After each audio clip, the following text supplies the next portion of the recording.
Livro de Josué, capítulos 21 e 22. Os líderes da tribo de Levi foram falar com o sacerdote Eleazar, com Josué filho de Num e com os líderes das outras tribos de Israel. Encontraram-se com eles em Siló, na terra de Canaã, e disseram: O Senhor ordenou por meio de Moisés que nos fossem dadas cidades para morarmos, além das pastagens para os nossos animais. Então, por ordem do Senhor, os israelitas deram aos levitas de sua própria herança as seguintes cidades com suas pastagens. Os descendentes de Arão, membros do clã coatita da tribo de Levi, receberam por sorteio 13 cidades que antes haviam sido designadas às tribos de Judá, Simeão e Benjamim. As outras famílias do clã coatita receberam por sorteio 10 cidades das tribos de Efraim, Dan e da meia tribo de Manassés. O clã de Gerson recebeu por sorteio 13 cidades das tribos de Sacar, Asser, Naftali e da meia tribo de Manassés estabelecida em Bazã. O clã de Merari recebeu por sorteio 12 cidades das tribos de Ruben, Gade e Zebulon. Assim, os israelitas obedeceram à ordem do Senhor a Moisés e, por sorteio, designaram aos levitas essas cidades com suas pastagens. Estas foram as cidades das tribos de Judá e Simeão, que os israelitas entregaram aos descendentes de Arão, membros do clã coatita da tribo de Levi, os primeiros a serem sorteados. Kiriat Arba, isto é, Hebron, na região montanhosa de Judá, com as pastagens ao redor. Arba era antepassado de Enaque. Mas os campos com os povoados ao redor foram entregues a Calebe, filho de Jefoné, com sua propriedade. Estas foram as cidades com suas pastagens que os descendentes do sacerdote Arão receberam. Hebron, a cidade de refúgio para o homicida involuntário. Líbana, Jatir, Stemoa, Olom, Debir, Aim, Jutá, Bet-Semes, foram 9 cidades dessas duas tribos. Da tribo de Benjamim, os sacerdotes receberam estas cidades com suas pastagens: Gibeon, Geba, Anatote e Almon. Foram 4 cidades ao todo. Portanto, os sacerdotes descendentes de Arão receberam 13 cidades com suas pastagens. Os outros levitas do clã coatita receberam por sorteio da tribo de Efraim estas cidades com suas pastagens: Siquém, na região montanhosa de Efraim, numa cidade de refúgio para o homicida involuntário.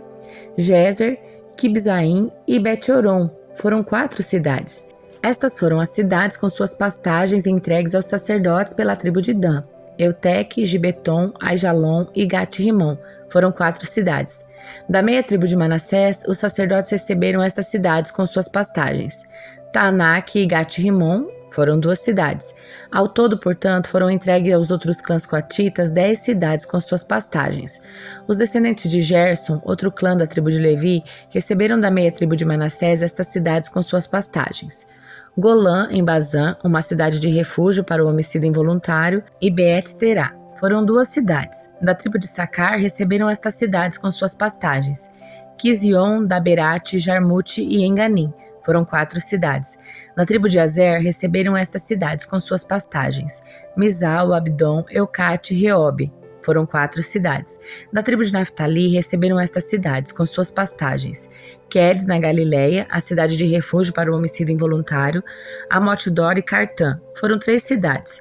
Ao todo, portanto, o clã de Gerson recebeu 13 cidades com suas pastagens. Os levitas restantes, o clã de Merari, receberam da tribo de Zebulon estas cidades com suas pastagens: Joquineão, Cartá, Dimna, Naalau, e foram 4 cidades. Da tribo de Ruben receberam estas cidades com suas pastagens: Bezer, Jaza, Quedemote e Mefaate. Foram 4 cidades. Da tribo de Gade receberam estas cidades com suas pastagens: Ramote, em Gileade, a cidade de refúgio para o homicida involuntário, Manaim, Esbom e Jazar. Ao todo, portanto, o clã de Merari recebeu 12 cidades. No total, foram entregues aos levitas dentro do território israelita 48 cidades com suas pastagens. Cada uma dessas cidades tinha pastagens ao seu redor.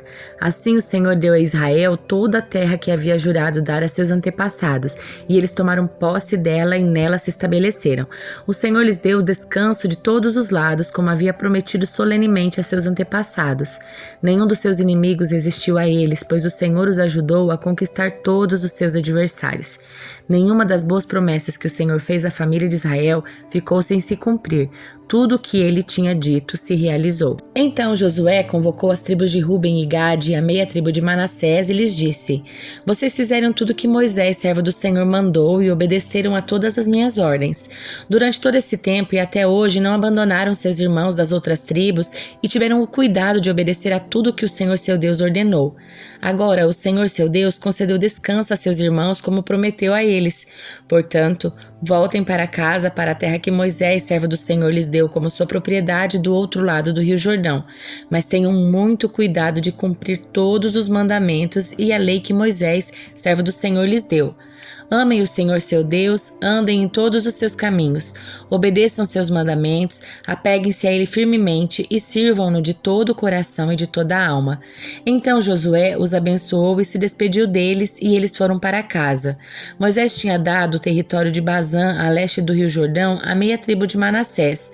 A outra metade da tribo, Josué deu as terras a oeste do Jordão. Quando Josué se despediu deles e os abençoou, disse: Voltem para casa com toda a riqueza que tomaram dos seus inimigos. Grandes rebanhos, prata, ouro, bronze, ferro e muitas roupas. Repartam os despojos com seus parentes. Assim os homens de Ruben, de Gade e da meia tribo de Manassés deixaram os outros israelitas em Siló, na terra de Canaã, e partiram para sua própria terra em Gileade, da qual haviam tomado posse de acordo com a ordem do Senhor, por meio de Moisés. Enquanto ainda estavam em Canaã, chegaram a um lugar chamado Gelilote, perto do rio Jordão. Ali os homens de Ruben e Gade, da meia tribo de Manassés, pararam e construíram um altar grande e imponente. Os outros israelitas souberam que os membros da tribo de Ruben e Gade e da meia tribo de Manassés haviam construído um altar em Giliote, nos limites da terra de Canaã, do lado oeste do Jordão. Por isso toda a comunidade de Israel se reuniu em Siló e se preparou para guerrear contra eles. Antes, porém, enviaram à terra de Gileade uma delegação liderada por Finéias, filho do sacerdote Eleazar, para conversar com as tribos de Ruben e Gade e a meia tribo de Manassés. A delegação era formada por 10 líderes de Israel, um de cada uma das 10 tribos, e todos eles eram chefes de suas famílias dentro dos clãs de Israel. Quando chegaram à terra de Gileade, disseram as tribos de Ruben, Gade e a meia tribo de Manassés: Toda a comunidade do Senhor quer saber por que vocês foram tão infiéis ao Deus de Israel. Como puderam se afastar tanto do Senhor? Vocês construíram para si um altar rebelando-se contra ele? Não bastou o pecado do incidente em Peor? Até hoje não estamos completamente purificados dele, mesmo depois que a praga feriu toda a comunidade do Senhor. E ainda assim vocês abandonaram o Senhor, e se hoje vocês se rebelarem contra o Senhor, amanhã ele voltará a sua ira contra toda a comunidade de Israel. Se a porção de terra que receberam como herança está impura, passem para o nosso lado, para a terra do Senhor, onde está o tabernáculo do Senhor, e tomem posse de um território entre nós, mas não se rebelem contra o Senhor nem contra nós, construindo para si um altar que não seja verdadeiro altar do Senhor nosso Deus. Quando Acã, descendente de Zerá, foi infiel ao Senhor, roubando as coisas separadas para o Senhor, a ira divina não caiu sobre toda a comunidade de Israel? E Acã não foi o único que morreu por causa do seu pecado. Então os membros da tribo de Ruben e Gade, da meia tribo de Manassés, responderam aos chefes dos clãs de Israel: O Senhor, o poderoso, é Deus. O Senhor, o poderoso, é Deus. Ele sabe a verdade e que Israel a saiba também. Não construímos o altar por rebeldia nem por infidelidade ao Senhor. Se o fizemos, não poupem nossa vida hoje. Se construímos o altar para nos afastarmos do Senhor ou para apresentarmos holocaustos, ofertas de cereal ou ofertas de paz, que o próprio Senhor nos castigue. A verdade é que construímos esse altar por medo de que no futuro seus descendentes digam aos nossos: Que direito vocês têm de adorar o Senhor, o Deus de Israel? O Senhor pôs o rio Jordão como barreira entre o nosso povo e o povo de Ruben e Gade. Vocês não têm parte com o Senhor. Então seus descendentes poderão impedir os nossos de adorarem o Senhor. Por isso resolvemos construir o altar, não para oferecer holocaustos ou sacrifícios, mas como testemunho. Ele lembrará aos nossos e os seus descendentes de que nós também temos o direito de servir ao Senhor em seu santuário com holocaustos, sacrifícios e ofertas de paz. Então seus descendentes não poderão dizer aos nossos: Vocês não têm parte com o Senhor. Se disserem isso, nossos descendentes responderão: Vejam esta réplica do altar do Senhor que nossos antepassados fizeram. ofereceram. Não é para holocausto nem sacrifícios, é uma lembrança do relacionamento que vocês e nós temos com o Senhor. Longe de nós nos rebelarmos contra o Senhor ou nos afastarmos dele, construindo nosso próprio altar para holocaustos, oferta de cereal ou sacrifícios. Somente o altar do Senhor nosso Deus, que está diante do seu tabernáculo, pode ser usado para este fim. Quando o sacerdote Finéias e os líderes da comunidade, os chefes dos clãs de Israel, ouviram o que os membros da tribo de Ruben e Gade e da meia tribo de Manassés disseram, ficaram satisfeitos. Finéias, filho do sacerdote Eleazar, lhes respondeu: Hoje sabemos que o Senhor está no meio de nós, pois vocês não foram infiéis ao Senhor como havíamos imaginado. Ao contrário, livraram Israel de ser destruído pela mão do Senhor. Então Finéias, filho do sacerdote Eleazar, e os outros líderes deixaram as tribos de Ruben e Gade em Gileade e voltaram à terra de Canaã para relatar aos israelitas o que havia acontecido. Todos os israelitas ficaram satisfeitos, louvaram a Deus e não falaram mais em guerrear contra Ruben e Gade. Os membros da tribo de Ruben e Gade chamaram o altar de testemunho, pois disseram: é um testemunho entre nós e eles de que o Senhor é também o nosso Deus. Salmo de número 53. Os tolos dizem em seu coração: não há Deus. São corruptos e praticam o mal. Nenhum deles faz o bem. Deus olha dos céus para toda a humanidade para ver se alguém é sábio, se alguém busca Deus. Todos, porém, se desviaram, todos se corromperam. Ninguém faz o bem, nenhum sequer. Acaso os que praticam o mal jamais aprenderão? Devoram o meu povo como se fosse pão e nem pensam em orar a Deus. Grande terror se apoderará deles, terror como nunca experimentaram.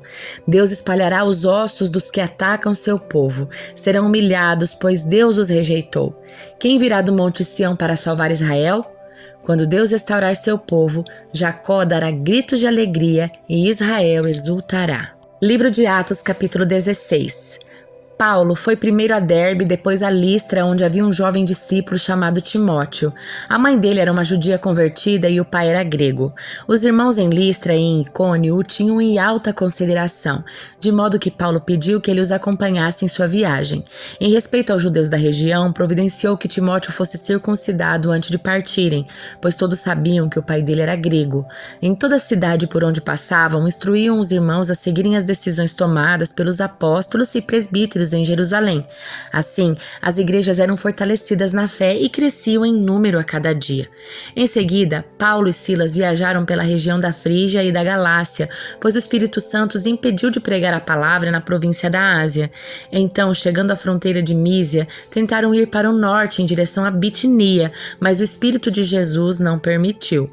Assim, seguiram viagem pela Mícia até o porto de Troade. Naquela noite, Paulo teve uma visão, na qual um homem da Macedônia em pé lhe suplicava: venha para a Macedônia e ajude-nos.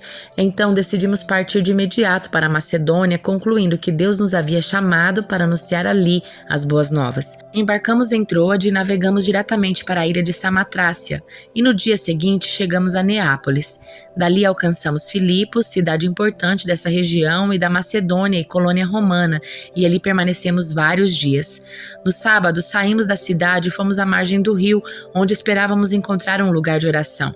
Sentamo-nos e começamos a conversar com algumas mulheres ali reunidas. Uma delas era uma mulher temente a Deus chamada Lídia, da cidade de Tiatira, comerciante de tecido e púrpura. Enquanto ela nos ouvia, o Senhor lhe abriu o coração e ela aceitou aquilo que Paulo estava dizendo. Foi batizada junto com sua família e pediu que nos hospedássemos em sua casa. Se concordam que creio de fato no Senhor, venham ficar em minha casa, disse ela, e insistiu até que aceitamos. Certo dia, enquanto íamos ao lugar de oração, veio ao nosso encontro uma escrava possuída por um espírito pela qual ela predizia o futuro. Com suas adivinhações, ganhava muito dinheiro para seus senhores. Ela seguia Paulo e a nós gritando: estes homens são servos do Deus Altíssimo e vieram anunciar como vocês podem ser salvos. Isso continuou por vários dias, até que Paulo, indignado, se voltou e disse ao espírito dentro da jovem: eu ordeno em nome de Jesus Cristo que saia dela. E no mesmo instante o espírito a deixou. Quando os senhores da escrava viram que suas expectativas de lucro haviam sido frustradas, agarraram Paulo e Silas e os arrastaram à presença das autoridades na praça do mercado. Estes judeus estão tumultuando a cidade, gritaram para os magistrados. Eles ensinam costumes que nós romanos não podemos seguir, pois contrariam nossas leis. Logo, uma multidão revoltada se juntou contra Paulo e Silas e os magistrados ordenaram que os dois fossem despidos e açoitados com varas. Depois de serem severamente açoitados, foram lançados na prisão. O carcereiro recebeu ordens para não os deixar escapar. Por isso os colocou no cárcere interno, prendendo-lhes os pés no tronco. Por volta da meia-noite, Paulo e Silas oravam e cantavam hinos a Deus, e os outros presos ouviam. De repente, houve um forte terremoto e até os alicerces da prisão foram sacudidos. No mesmo instante, todas as portas se abriram e as correntes de todos os presos se soltaram. Quando o carcereiro acordou, viu as portas da prisão escancaradas e, imaginando que os prisioneiros haviam escapado, puxou a espada para se matar. Paulo, porém, gritou: "Não se mate, estamos todos aqui." O carcereiro mandou que trouxessem luz e correu até o cárcere, onde se prostrou, tremendo de medo diante de Paulo e Silas. Então ele os levou para fora e perguntou: "Senhores, que devo fazer para ser salvo?" Eles responderam: "Creia no Senhor Jesus e você e a sua família serão salvos." Então pregaram a palavra do Senhor a ele e a toda a sua família. Mesmo sendo tarde da noite, o carcereiro cuidou deles, lavou suas feridas e em seguida ele e todos os seus foram batizados. Depois levou-os para sua casa e lhes serviu uma refeição, e ele e toda a sua família se alegraram porque creram em Deus. Na manhã seguinte, os magistrados mandaram os guardas ordenarem ao carcereiro: "Solte estes homens." Então o carcereiro mandou dizer a Paulo: "Os magistrados disseram que você e Silas estão livres, vão em paz." Paulo, no entanto, respondeu: "Eles nos açoitaram publicamente sem julgamento e nos colocaram na prisão, e nós somos cidadãos romanos. Agora querem que vamos embora às escondidas? De maneira nenhuma. Que venham eles mesmos e nos soltem." Os guardas relataram isso aos magistrados, que ficaram assustados por saber que Paulo e Silas eram cidadãos romanos. Foram até a prisão, lhes pediram desculpas. Então os trouxeram para fora e suplicaram que deixassem a cidade. Quando Paulo e Silas saíram da prisão, voltaram à casa de Lídia. Ali se encontraram com os irmãos e os encorajaram mais uma vez. Depois partiram.